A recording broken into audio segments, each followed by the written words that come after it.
Stand on the banks of the Rouge River, just outside Dearborn, Michigan, and the first thing Fair Lane gives you is reassurance. Red brick. Symmetry. Order.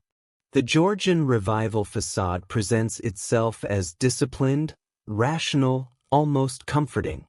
This is not a robber baron's palace dripping with excess. It looks measured, controlled, respectable, and that is precisely where the unease begins.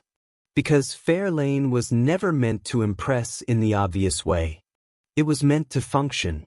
From the moment Henry Ford began building it in 1913, this house was designed less as a home and more as a system, a private environment where power could be tested, refined, and enforced without interference. Behind the facade, the mansion becomes something else entirely, a machine for living, thinking, and governing. Step past the showpiece rooms and you begin to sense the difference. Fair Lane was wired, plumbed, and engineered to a standard that far exceeded most American institutions of its time. It had its own hydroelectric plant drawing power from the river, its own heating system, its own waterworks. Ford did not trust municipal systems, and architecture became his solution. Self-sufficiency here was not a luxury, it was a philosophy. By the early 1920s, while much of the country relied on fragile public infrastructure, Fair Lane operated as a closed loop. Energy in, energy out. No dependence, no negotiation. The house did not merely shelter Ford's life, it insulated his authority. That authority extended into the spatial logic of the building itself. Fair Lane was expansive, over 31,000 square feet, but not indulgent in the way European aristocratic estates were. The rooms are purposeful. Circulation is efficient. Corridors connect spaces with minimal ornament, directing movement rather than encouraging leisure. This was a home designed by a man who believed idleness was dangerous. Even domestic space had to justify itself. The layout subtly reinforced hierarchy, family areas separated from staff quarters, service corridors hidden behind walls, labor made invisible yet omnipresent. The machinery of luxury was carefully concealed, but it was always running. Stand in the hall long enough and you begin to understand how deeply Ford believed architecture could shape behavior. Fair Lane was not simply where he lived, it was where he observed. Workers, guests, even family members moved through spaces that reflected Ford's values: efficiency, discipline, control. Meals were structured. Schedules were enforced. Deviations were noticed. This was the same man who sent investigators into his factories to monitor employees' personal lives, and the same logic applied here. The house became an extension of the factory floor, only quieter, cleaner, and far more intimate. Nowhere was this more evident than in Ford's relationship with ideas. Fair Lane housed libraries, studies, and private offices where Ford retreated to think, read, and dictate. But these were not spaces of open inquiry. They were command centers. Decisions affecting tens of thousands of workers, entire towns, and global supply chains flowed outward from rooms designed to minimize distraction and maximize focus. Stand near the windows overlooking the river, and it is impossible not to feel the tension between serenity and dominance. Nature was framed, controlled, dammed, and put to work. Even the landscape obeyed. The cost of keeping this environment alive was enormous, though rarely discussed. Fair Lane required a full-time staff, engineers to maintain the power systems, groundskeepers for the imported gardens, domestic workers to keep the interiors running with clockwork precision. These unseen hands ensured the illusion of effortless order.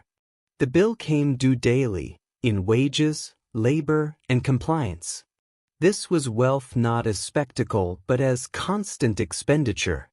A house that demanded obedience simply to continue functioning. And yet, for all its control, Fair Lane was also a site of quiet conflict. The same walls that enforced Henry Ford's worldview pressed in on those closest to him. His wife Clara, more musically inclined and socially attuned, navigated a household governed by rules she did not write. His son Edsel, whose refined tastes and artistic sensibilities clashed sharply with his father's rigidity, lived under the shadow of a structure that reflected everything he struggled against. Architecture does not argue aloud, but it does not compromise easily either. The house reinforced Henry Ford's authority simply by existing. Behind the facade, then, Fair Lane reveals its true function. It was a testing ground, a place where Ford could refine his belief that wealth was not meant to coexist with society, but to rise above it.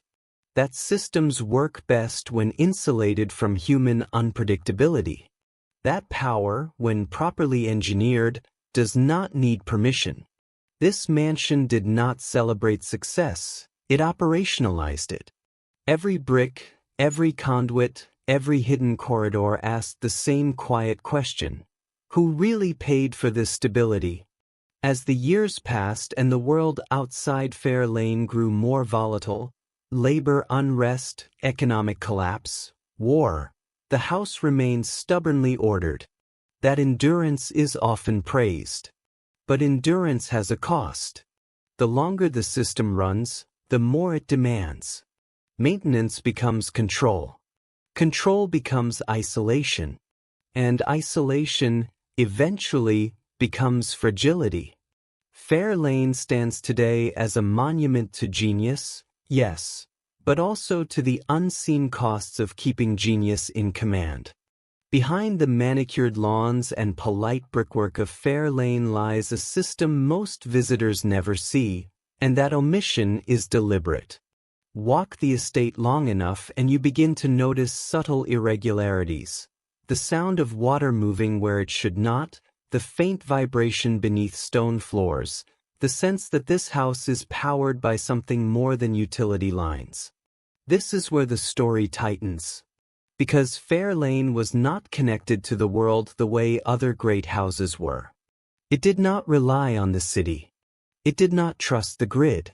Beneath the elegance sat a private powerhouse, a dam carved into the Rouge River, and a fully independent water system, an entire infrastructure designed to function without permission.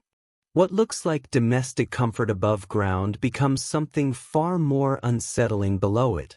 Step closer to the riverbank and the logic reveals itself. Henry Ford diverted the Rouge River to feed turbines that generated electricity solely for the estate. This was not symbolic sustainability or rustic charm. It was capacity planning. The powerhouse produced enough energy to light the mansion, heat it through brutal Michigan winters, run workshops, pump water uphill, and power mechanical systems long after surrounding neighborhoods went dark. In an era when even cities struggled with consistent electricity, Ford built a system that answered only to him. Power here was not metaphorical. It was literal, measured in kilowatts, controlled by gates and valves, monitored by engineers on his payroll. Stand near the dam and listen. The sound is constant, disciplined, indifferent. Water moves because it has been forced to move. This was architecture as command.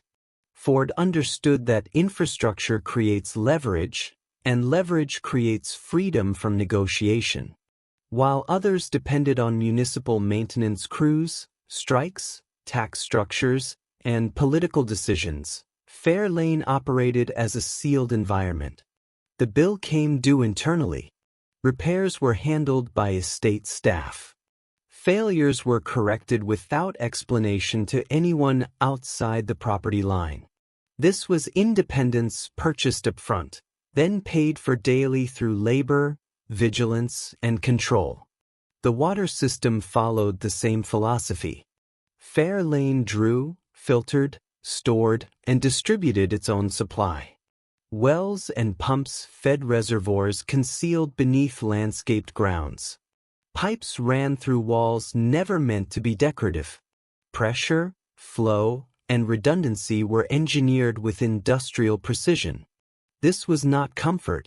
It was resilience. Ford had watched cities falter under strain. Fires, shortages, labor unrest, and he absorbed the lesson. Dependence creates vulnerability.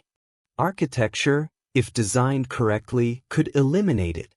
But systems do not maintain themselves. To keep Fair Lane alive required a small army of unseen hands. Engineers inspected turbines. Mechanics monitored pressure gauges. Groundskeepers ensured the riverbanks held. Domestic staff coordinated water usage so systems were never stressed. This was not passive luxury. It was operational luxury. A house that behaved like a factory, demanding schedules, protocols, and constant oversight. Every light switched on, every heated room, every flowing faucet carried an invisible cost. Someone was always on call to make it possible. What they don't show on tours is how closely Ford watched these systems. He was known to inspect the powerhouse personally, questioning staff, testing assumptions, adjusting processes. Control over infrastructure was control over outcome. In Ford's mind, unpredictability was a flaw to be engineered out. The private utilities at Fair Lane allowed him to rehearse a future he quietly anticipated, a world where institutions failed, where public systems could not be trusted, where survival belonged to those who had already withdrawn. This was not paranoia dressed as architecture. It was preparation. Stand inside the powerhouse itself and the atmosphere shifts. The space is utilitarian, stripped of ornament, ruled by steel, concrete, and motion. This is where the machinery of luxury becomes visible. The Georgian elegance above rests entirely on this room. Without it, the mansion freezes, darkens, and fails. Power without a crown reveals itself here, humming steadily, indifferent to the beauty it supports. The architecture tells you something its owner rarely said aloud. Civilization is optional if you can afford not to need it. And yet, absolute independence carries its own tension. Isolation requires foresight, redundancy, constant capital. The more self-contained the system, the more fragile it becomes if a single element fails. A broken turbine blade, a compromised dam wall, a contaminated water line. Fair Lane's infrastructure reduced Ford's reliance on society, but it increased his reliance on perfection. The house had to be kept alive. Every day. Without exception. This obsession with control mirrored Ford's broader worldview. He distrusted banks, unions, governments, and intellectual institutions. At Fair Lane, infrastructure allowed him to rehearse autonomy at a domestic scale. The estate became a proof of concept. Wealth as insulation, engineering as authority, architecture as enforcement. It was a closed loop of belief and brick, steel and water, reinforcing the idea that power worked best when it answered to no one. Over time, the cost of this independence accumulated quietly. Systems aged. Repairs grew more complex. Skilled labor became harder to replace. What once felt like freedom began to resemble obligation. Infrastructure demands loyalty. It does not forgive neglect. The very systems that shielded Fair Lane from the world also bound it to constant maintenance. Independence, it turns out, is never free. It is simply prepaid. Approach the shoreline of Grosse Pointe Shores and the Edsel Ford estate announces itself softly, almost apologetically. Limestone walls. Low, horizontal lines. A house that does not rise to dominate the land but settles into it, as if trying not to be noticed. From the water, it reads as restraint, carefully composed, quietly expensive, unwilling to shout. That restraint is the first clue. This was not a house designed to glorify power. It was designed to contain it. Built in the late 1920s as a gift from Henry Ford to his only son, the estate appears at first glance to be an act of generosity. Look closer and it becomes something else entirely. A beautiful structure shaped by expectation. A home paid for with obedience.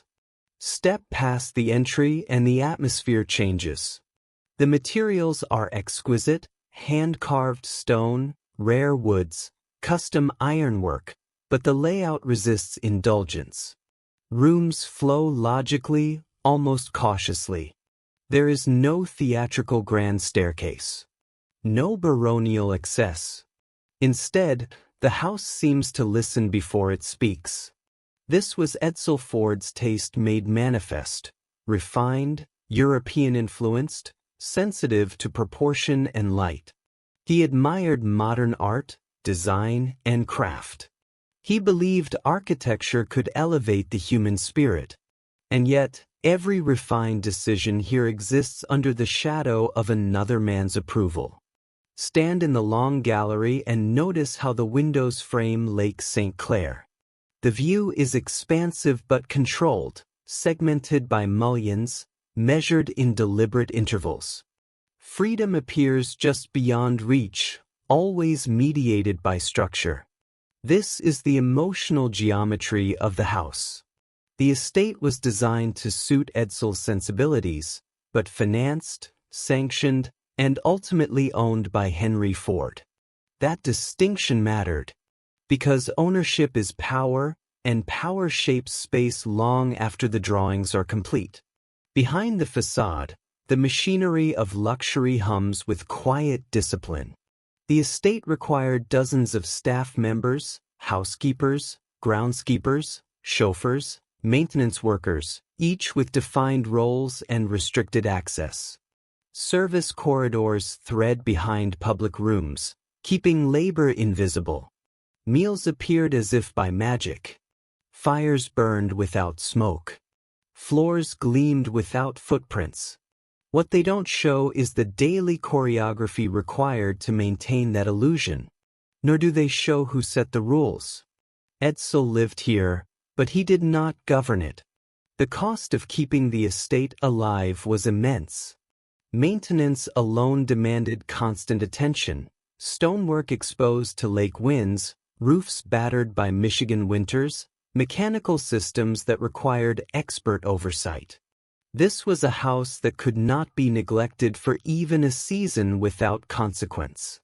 And every expense, every repair, every decision carried an unspoken reminder of where the money came from. The bill came due not just in dollars, but in autonomy. Edsel Ford's tragedy was not a lack of taste or intelligence. It was proximity. He stood too close to a father who believed control was care. Henry Ford distrusted art, ambiguity, and emotional expression. He valued order, repetition, and systems that did not argue back. The estate reflects that tension in its bones. Decorative restraint becomes emotional restraint. Beauty is present, but always disciplined. The house never quite relaxes. Step into the study and you feel it most sharply. This is a room meant for contemplation, yet it carries a weight that presses inward. Decisions made here were filtered through inherited expectation. Edsel ran Ford Motor Company as president, yet his authority was constantly undermined. He championed design innovation, hired artists and stylists, and pushed for modernization. His father resisted. The house absorbed that conflict silently, becoming a witness to conversations that resolved nothing and silences that said everything. Behind the elegance lies a darker question. Can a gift ever be free if it requires loyalty to remain intact? Architecture answers honestly when people cannot. This mansion, for all its grace, was never fully Edsel's. It was a space where he was allowed to express himself, but only within boundaries set by another will. A gilded cage, crafted with impeccable taste. The emotional toll was invisible but cumulative. Edsel's health declined throughout the 1930s. Stress, ulcers, exhaustion. The house remained pristine as its occupant deteriorated. That contrast between architectural permanence and human fragility is what gives the estate its quiet dread. The building endured. The man did not. When Edsel died in 1943 at just 49 years old, the estate stood complete, orderly, unchanged. A legacy with a price already paid. After his death, the house entered a different phase of existence. Without its intended occupant, its meaning shifted. Preservation replaced purpose. The systems continued to run, maintained by unseen hands, but the emotional engine was gone. What remains is a structure frozen at the moment of conflict. A record of a son who tried to live beautifully inside a system that rewarded conformity. Before you ever stepped inside, the Ford Rotunda was already doing its work on you. Rising along Michigan Avenue in Dearborn, completed in 1936, its vast circular form felt unlike anything most Americans had seen. Smooth limestone walls. A perfect, unbroken curve. A building with no visible beginning or end. From the outside, it did not read as a factory, an office, or a showroom. It read as certainty. The geometry alone suggested harmony, inevitability, progress without conflict. And that was the point. This was not a house, but it functioned like one, a symbolic mansion built not for a family, but for millions of visitors invited inside to experience Ford's version of the world. Step through the entrance and the scale recalibrates your sense of place. The rotunda's central space rises nearly 100 feet high, capped by a domed ceiling that draws the eye upward, away from the ground, away from questions. At the center, suspended in air, was a full-scale assembly line exhibit, cars appearing to build themselves in slow, mesmerizing motion. No noise. No sweat. No visible workers. Just motion, order, and result. This was the machinery of luxury translated into spectacle. Industry rendered beautiful. Labor rendered invisible. Stand there long enough and the message settles in. This is not chaos. This is benevolence. The building teaches without ever instructing. For it understood that architecture could bypass skepticism if it appealed to awe first. The rotunda did not argue for industrial capitalism. It embodied it. Circular forms suggested completeness. Symmetry implied fairness. The uninterrupted flow of space suggested that production, like progress, moved forward without resistance. What they don't show are the hands that made it possible. Behind the facade, the rotunda was a carefully calibrated instrument of persuasion. Everything inside was choreographed. Visitor routes guided movement gently, almost subconsciously. Displays were positioned to frame innovation, not cost. Materials were selected for permanence and calm: stone, steel, glass. Nothing that felt temporary or fragile. This was a world where systems worked, problems were solved, and consequences never appeared. A house that became a machine for belief. The timing mattered. The rotunda opened as the United States was still clawing its way out of the Great Depression. Trust in banks, corporations, and institutions had been shaken. Labor unrest simmered. Unemployment lingered. Ford's response was not a speech or a policy paper. It was a building, one that invited the public to walk inside and feel safe again, to feel that someone was in control. Power without a crown, expressed through limestone and light. Step past the exhibits and notice what is absent. There are no union halls, no injury statistics, no wage disputes, no mention of strikes, firings, or surveillance. The rotunda erases friction by design. It offers a world where efficiency is ethical because it is beautiful, where scale equals fairness because it is symmetrical. Architecture here does not lie outright. It omits, and omission is often more effective. The cost of keeping this illusion alive was substantial.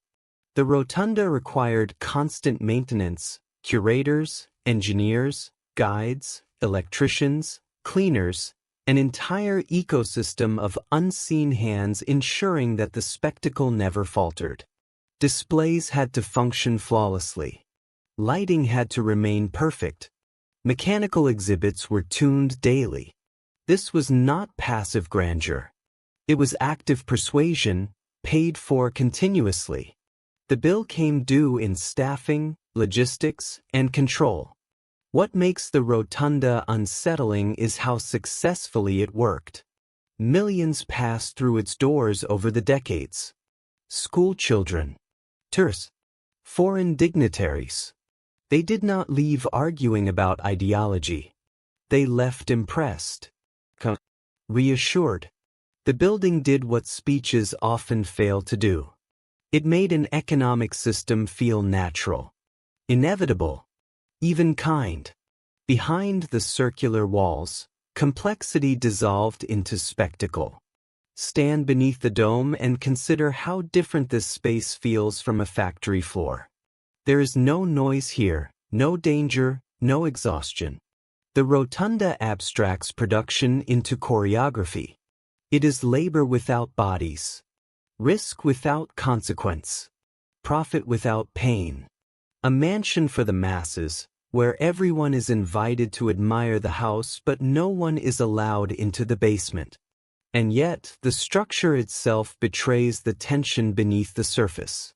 Circular buildings are notoriously inefficient. They complicate construction, maintenance, and expansion.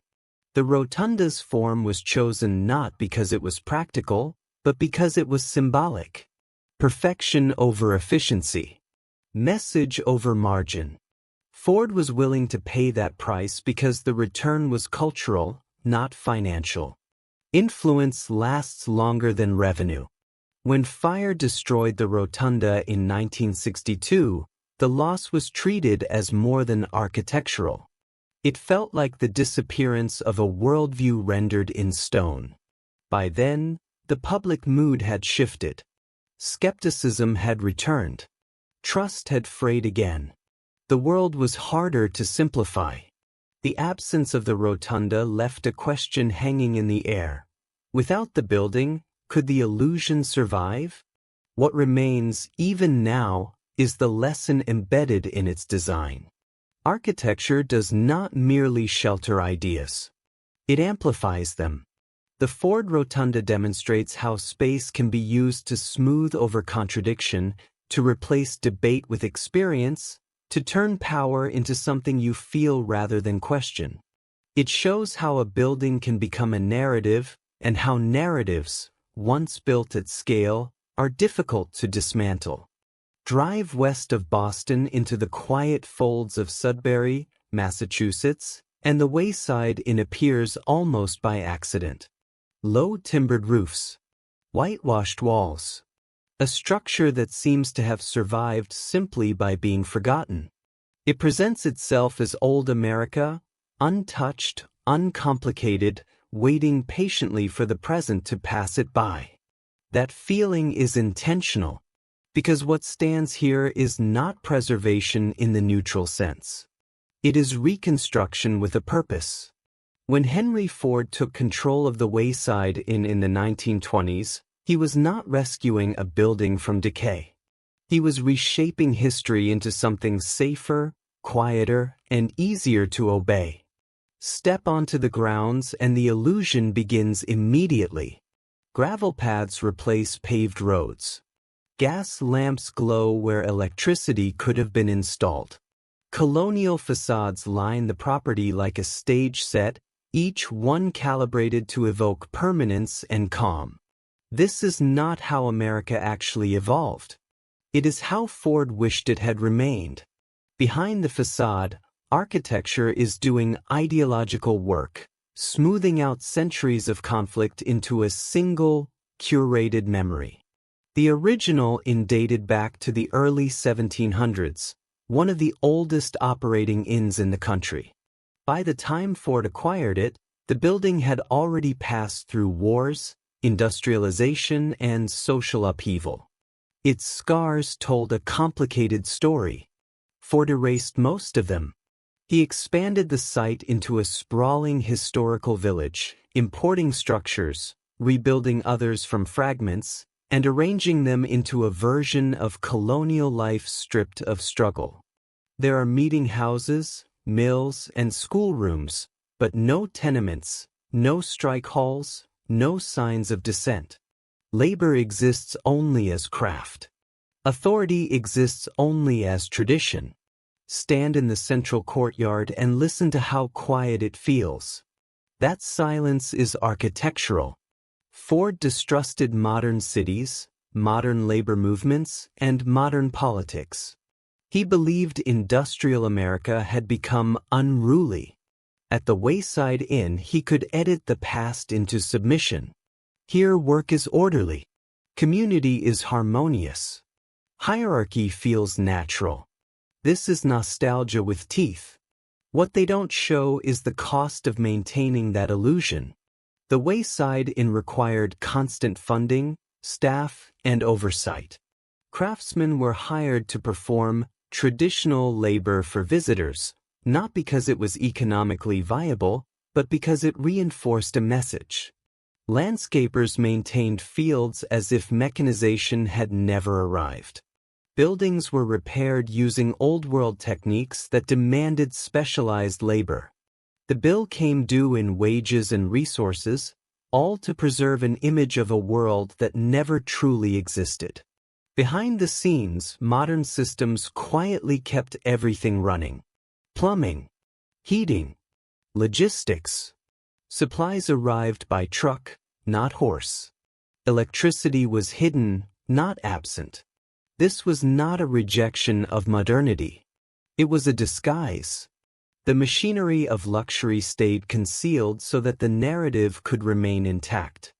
Visitors were meant to feel they had stepped backward in time, even as contemporary infrastructure made that step possible. Ford's dangerous romanticism reveals itself in the details. The village celebrates obedience without acknowledging who enforced it. It honors tradition without admitting who was excluded by it. Women appear only in domestic roles. Workers appear content, anonymous, interchangeable. There is no room here for labor unrest, immigration, racial tension, or economic desperation. Architecture becomes a filter, removing anything that might complicate the story.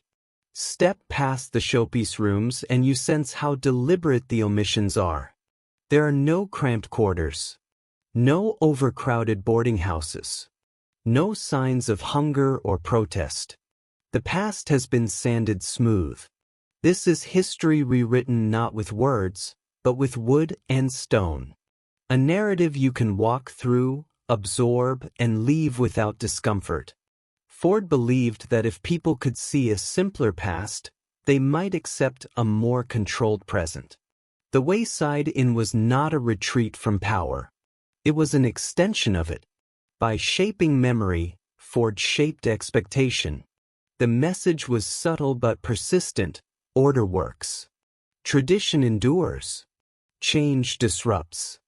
Stand here long enough and the argument begins to feel less like propaganda and more like common sense. The emotional weight of the site lies in its calm. Nothing demands your attention. Nothing challenges you. That is the danger. When architecture removes friction, it also removes accountability. The struggles that built modern America, unions, reforms, conflicts, are quietly erased. In their place stands a peaceful village where everyone knows their role and accepts it. The cost of keeping this vision alive extended beyond money. It required selective memory. It required visitors to accept what was shown and forget what was not. It required architecture to do the work of ideology without ever announcing itself. A house that became a lesson. A village that became an argument. As decades passed, the Wayside Inn endured, largely because it adapted its message just enough to survive. Preservation efforts reframed it as heritage rather than instruction. But the bones remain. The layout still guides movement. The buildings still frame the past as something orderly and finished. The question lingers in the air, unanswered and uncomfortable. Stand at the edge of the property and look back. What you see feels peaceful. That peace was paid for. Paid for in omissions.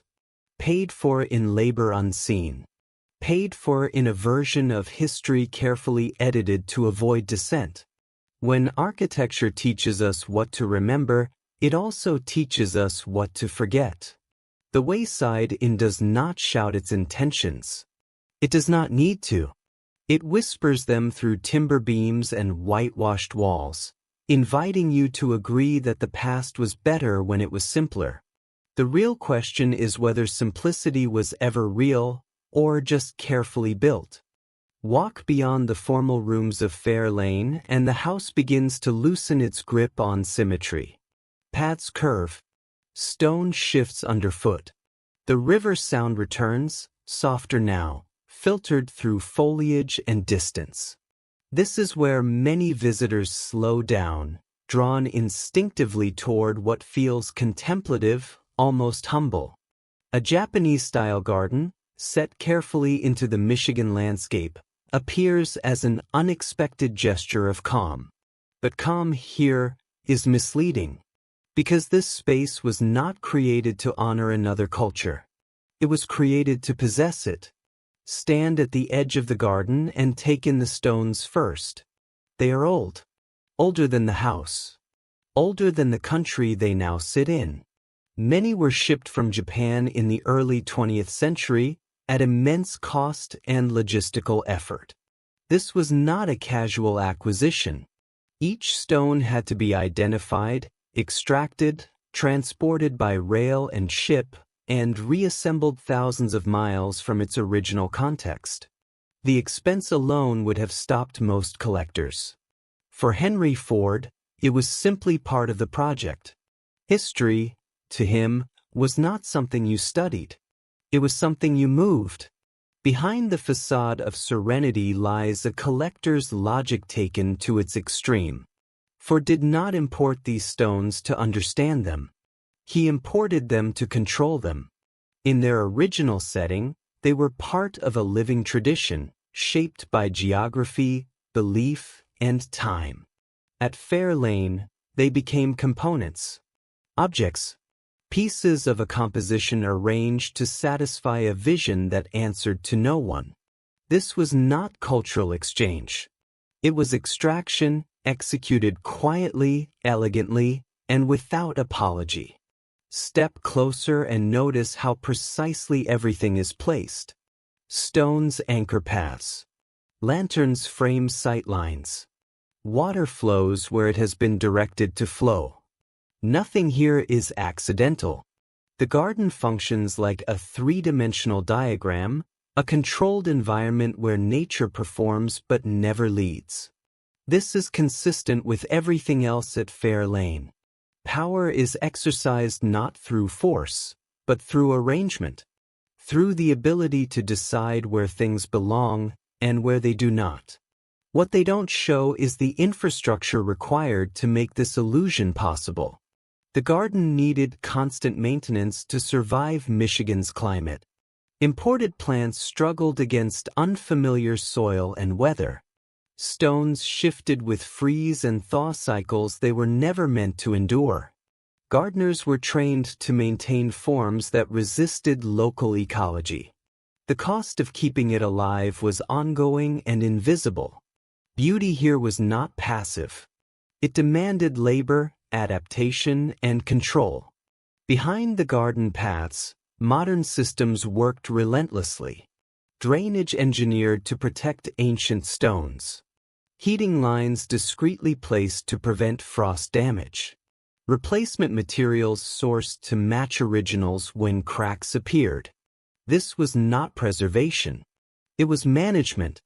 A space that appeared timeless only because time was being actively resisted. The bill came due season after season, paid by unseen hands tasked with sustaining a vision that did not belong to them. Ford's obsession with collecting extended far beyond aesthetics. He believed objects carried authority. That if you owned the artifacts of history, you owned its meaning. The Japanese stones at Fair Lane were part of a broader pattern.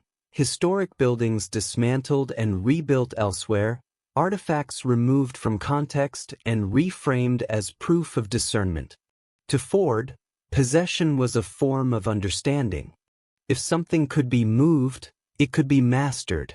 Stand still in the garden long enough and the unease surfaces. This space feels peaceful, but it is not gentle. It is controlled. Nature has been edited. History has been relocated. Cultural meaning has been reduced to form. The garden does not ask questions. It answers them preemptively. This is how it should look. This is where it should be. This is who decides. The moral tension lies in how quietly all of this was done. There are no plaques explaining the stone's origins. No acknowledgement of what was lost when they were removed. The garden invites admiration without context. All without accountability. It is easy to stand here and feel calm. Harder to ask what it took to make calm portable. Ford distrusted abstraction, but he understood symbolism. The Japanese garden allowed him to display worldliness without surrendering control. It suggested openness while reinforcing ownership. In a world increasingly interconnected, Ford's response was not collaboration. It was collection. Bring the world to you. Rearrange it. Make it behave. Behind the facade, the garden reveals something deeply personal. This was not about beauty alone. It was about reassurance. The reassurance that even ancient history could be contained within property lines. That even traditions older than his fortune could be relocated, framed, and stabilized. A house that became a museum. A garden that became a statement. As decades passed, the stones endured, but their meaning shifted. Visitors admired craftsmanship without knowing its cost. Preservationists debated how to maintain elements that were never meant to be there. The garden survived because it was cared for, not because it belonged. Survival here was another form of labor.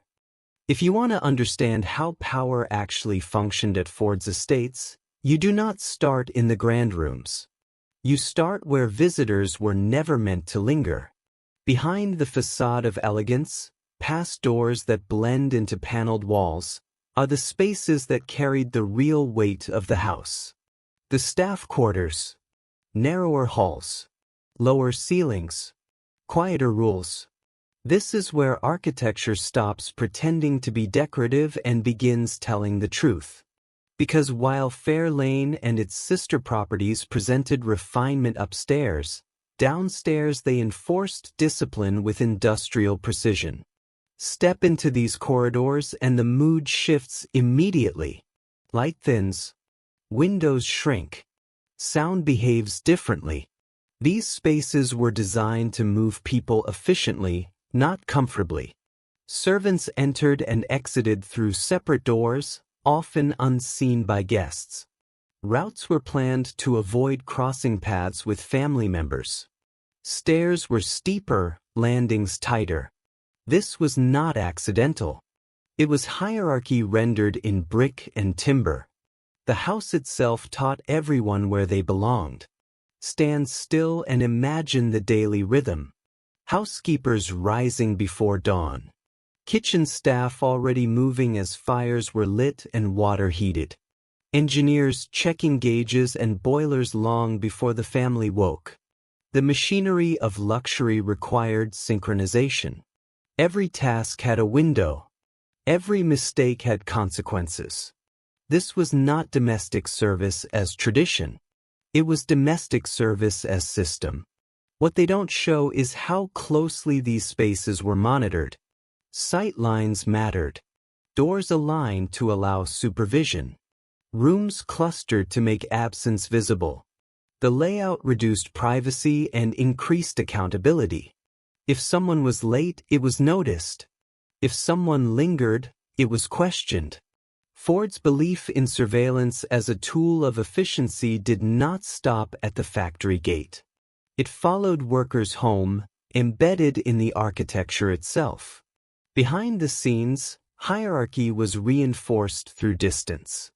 Senior staff occupied slightly better quarters, more light, marginally larger rooms. Junior staff slept closer to work areas, often near noise, heat, or mechanical systems. Proximity was not a privilege. It was a reminder. The closer you were to the machinery, the more replaceable you became. The house communicated this silently every day. The cost of keeping these quarters functional was significant, though rarely acknowledged. Staff housing required heating, repairs, cleaning, and constant oversight. Turnover was expected. Loyalty was demanded. Ford believed stability came from control, not comfort. These rooms were built to last, but not to soften. Durability mattered more than dignity. Step past the service kitchens and notice how sound travels. Voices carry. Footsteps echo. Privacy dissolves. This was architecture as behavioral management. When people know they can be heard, they regulate themselves. No orders required. The house enforced discipline through awareness alone.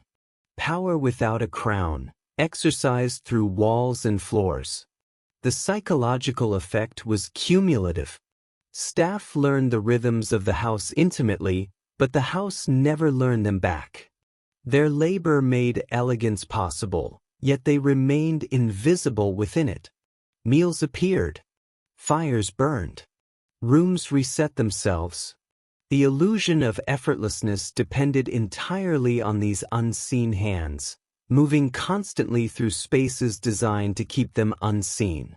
Ford's fascination with efficiency blurred the line between home and workplace. The staff quarters resembled factory layouts more than domestic housing.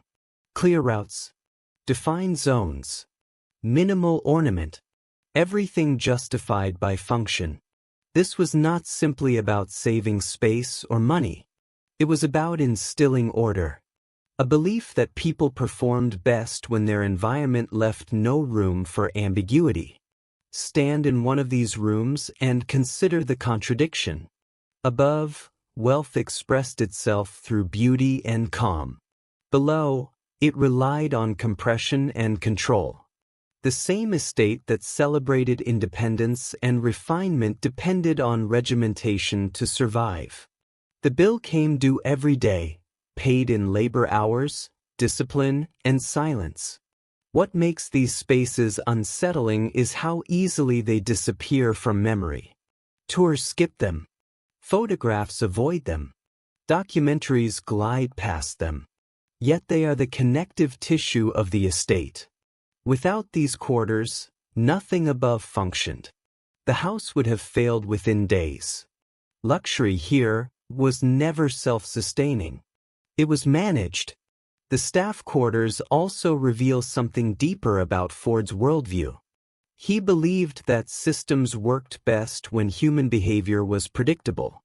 Architecture, for him, was a way to reduce unpredictability. to shape conduct without confrontation. These rooms were not cruel by accident. They were efficient by design. Over time, many of these spaces were altered, repurposed, or erased entirely.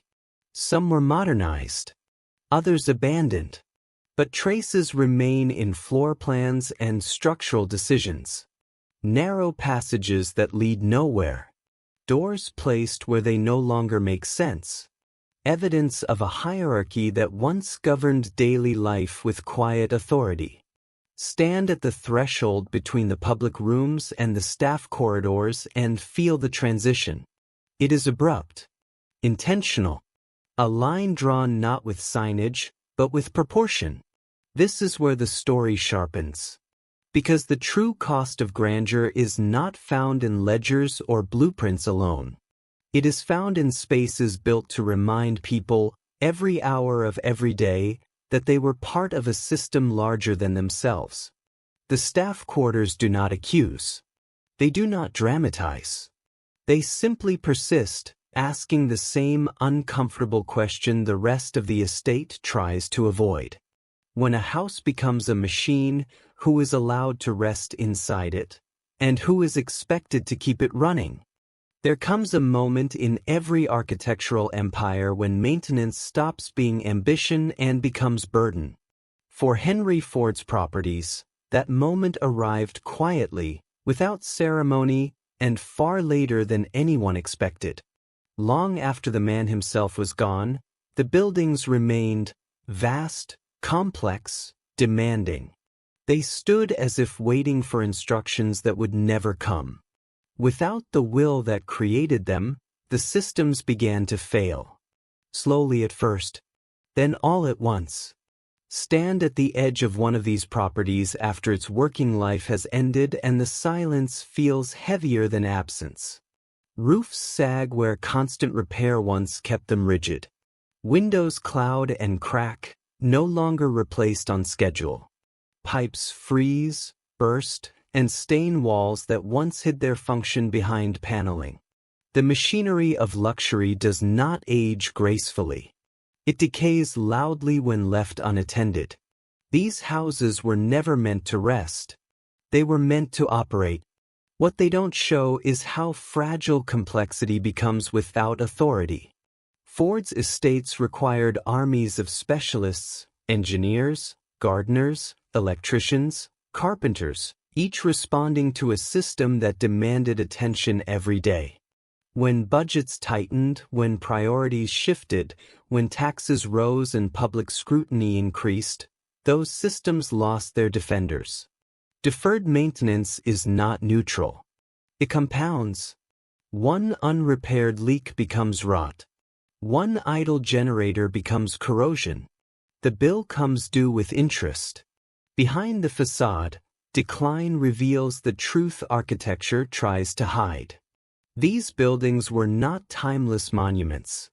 They were experiments powered by wealth, control, and constant intervention. Once the intervention stopped, the illusion collapsed.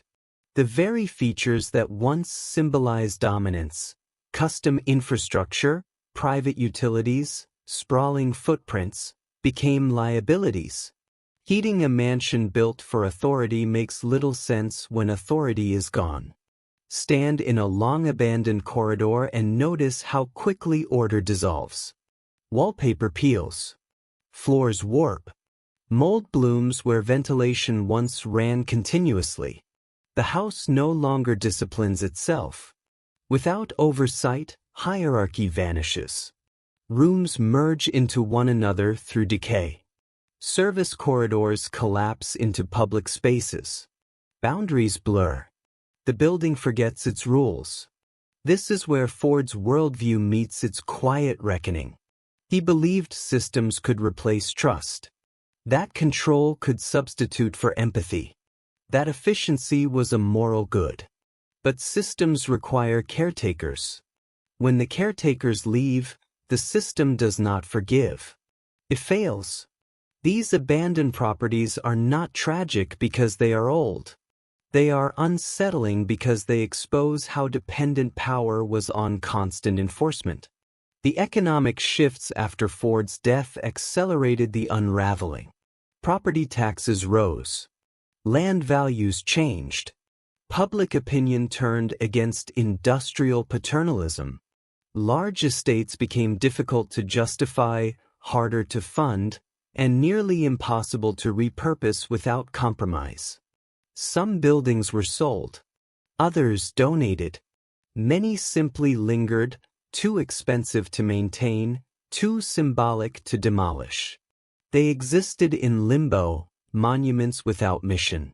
Step through a collapsed doorway and the scale becomes oppressive. Rooms designed for command now echo emptily. Mechanical rooms sit idle, their gauges frozen at meaningless numbers. These spaces once coordinated movement, labor, and energy. Now they register only absence. The unseen hands are gone. The house cannot move on its own. There is a moral clarity in decay that grandeur never allows. Rot does not flatter. It reveals. It shows where money once flowed freely and where it stopped abruptly. It exposes corners that were never meant to be seen by anyone except staff. It turns private power into public evidence. A legacy with a price, finally itemized. Preservation efforts complicate the story further. Some properties were saved, stabilized, reframed as heritage. But preservation is not resurrection. It selects. It edits. Systems are simplified. Spaces are frozen rather than lived in. The buildings survive, but as artifacts, not organisms. Their original purpose, to dominate space, labor, and narrative, cannot be restored without reviving the ideology that built them. Other properties were less fortunate. They collapsed under their own weight. Fires consumed structures no one could afford to protect. Weather finished what neglect began. Each loss erased not just architecture, but evidence. Evidence of how wealth once insulated itself. Evidence of how control shaped space. Evidence of who really paid for these environments to function. Stand among the ruins and the question sharpens. What happens when ambition outlives accountability? When buildings designed to enforce order are left without authority? The answer is written in cracked stone and rusted steel.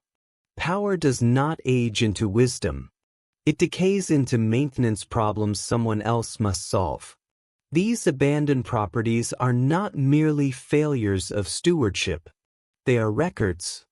They show how far an individual vision can go when unchecked, and how quickly it collapses when the individual disappears. Ford's empire was never communal. It was personal. When the person vanished, the empire followed. What remains is unsettling because it is honest. The buildings no longer perform. They no longer persuade.